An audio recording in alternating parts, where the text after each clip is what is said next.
Okay, welcome to this video then on analysing structure, which will be one of the English language GCSE questions when you reach the end of year 11. Whatever year group you're in, whether it's Key Stage 3 or in Key Stage 4, hopefully this video will be really useful in helping you to structure an answer to this sort of question that would help you to achieve at least a grade 5 if it were a GCSE exam question. So whatever year group you're in, your English teacher will have asked you to talk about structure before. Hopefully this video will be really useful in helping you to really refine those skills and to do really well on it, and also get a grade 5 response. If you haven't done so already, make sure you download the resources. There's a link underneath the video. Head to the website where you can download the extract and the questions as well, so that you can have a go at doing those things. Keep it perhaps split screen or have them in front of you so that you can work on them as well.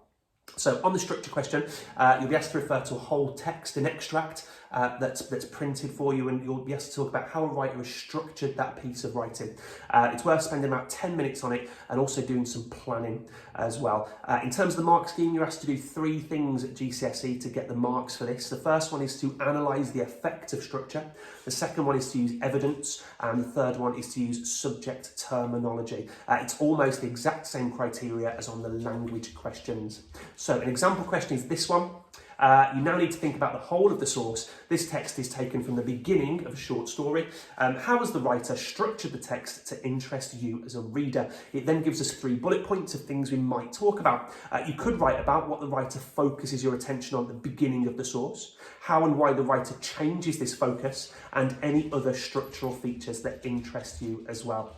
Really importantly, it's not about choosing lots and lots of quotations. It's about narrowing the focus and selecting just the best ones. There's no need to use lots of quotations at all. So keep it simple. Number 1 is to divide the text into 3 sections: a beginning, a middle, and an end. What this means is that if you've got time, you could potentially write a paragraph about what the writer does at the beginning, how it changes in the middle, and how it ends at the end section.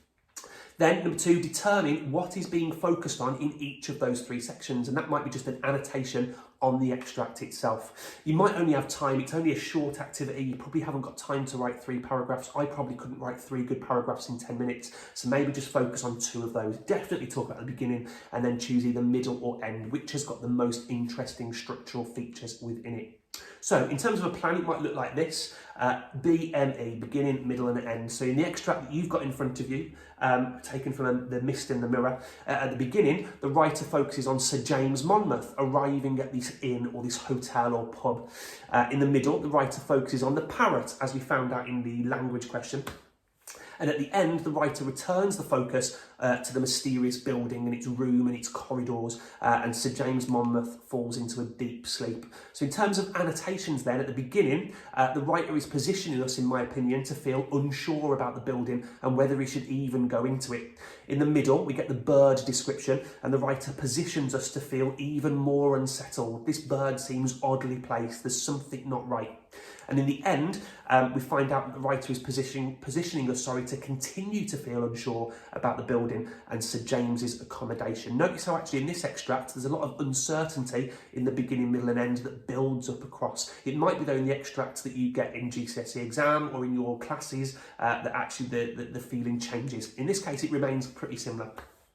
And just like with the language questions, we're going to choose a what, how, why structure. So what is being focused on? How are they focusing on it? So what techniques are being used here, and what's the evidence for it? And then the why section, that important bit where we talk about why the writer is focusing on those things. They've done that deliberately. They've not accidentally focused on it. They've deliberately decided, I want to focus on the bird in the middle, and I want to focus on the darkness of the building at the start. Why have they done that? You'll know if you're doing that because you'll have used words like changes or adds or shifts or creates or develops or reinforces. If you're not using those words, it's unlikely that you're nudging towards the grade 5 type of analysis. So how might that look as a paragraph? Here we go, here's an example. So at the beginning of the extract, the writer focuses on our attention on the man arriving at the building and the lack of visibility that he encounters. The how section is the quote: "For a few seconds until my eyes grew accustomed to the gloom, I could see nothing." Why? The writer begins in this way in order to position the reader to feel the character's nervousness and uncertainty. The blackness creates a sense of fear and introduces us immediately to the possibility of something being amiss, raising tension levels and possibly foreshadowing future events. Notice how I've not talked about any language, no words or techniques in this. It's just about what's being focused on and why.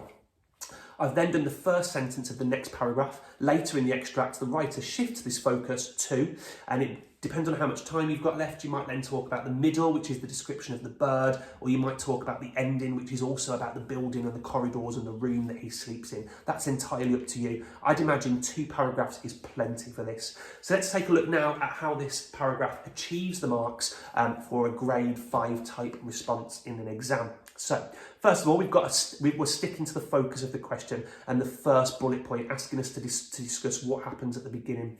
We've got some evidence in there as well.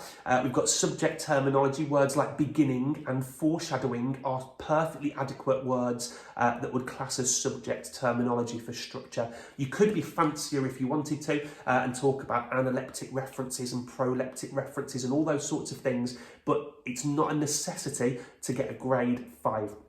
You'll also notice that I've talked about why the writer has focused on this at the beginning, because I've used words like creates and foreshadowing and then shifts and introduces as well. So what I would do now is have a go now at writing up. I've done the beginning, so have a go now at doing the middle section, perhaps the description of the bird. Why does the writer focus on the bird? What are they trying to achieve in that middle section? Or choose the end, which again is about the building. Why is the writer ending this extract with this description of the dark, gloomy, unnerving building? Have a go at doing that. Plenty of resources. If you haven't found them, there's a link underneath the video. Make sure you've got them, print them off, highlight them, annotate them, work on them as you re-watch this video perhaps.